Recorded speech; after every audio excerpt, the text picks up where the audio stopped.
আসসালামু আলাইকুম। আজকে আপনাদের সাথে একটা খুবই অসাধারণ সুন্দর একটা গাছের পরিচয় করিয়ে দিচ্ছি।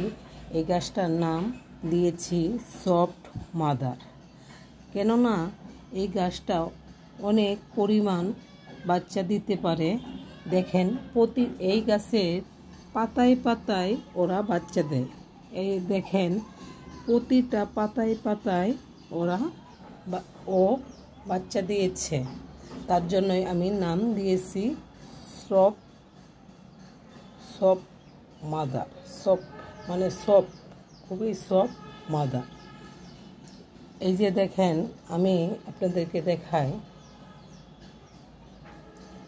এই পাতাতে ধরলেই কি সুন্দর মানে ঝরে যাচ্ছে।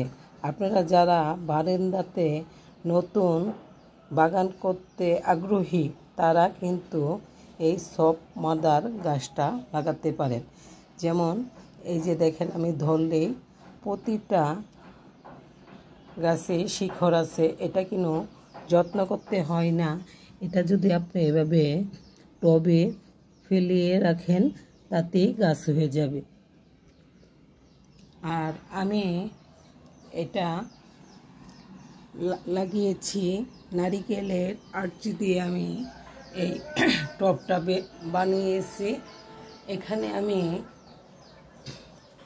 সব ক্যাকটাস জাতীয়, ইন্ডোপ্রাণ জাতীয় গাছ লাগিয়েছি। এই যে এটাও আমার বাটারফ্লাই গাছ।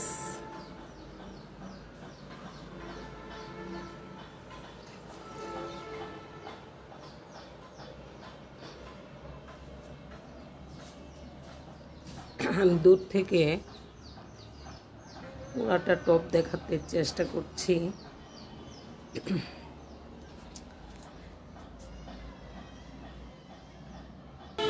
এই যে আমি এটা একটা বড় টবে লাগাইছি।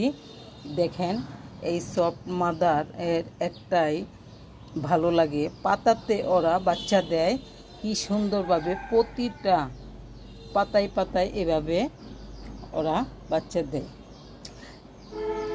এই গাছটা অনেক বড় হয়, ওই জায়গাতে ছোট, কিন্তু এই গাছটা টবে আমি লাগিয়েছি। দেখেন কত বড়। ভালো লাগলে লাইক কমেন্ট করবেন। আল্লাহ হাফেজ।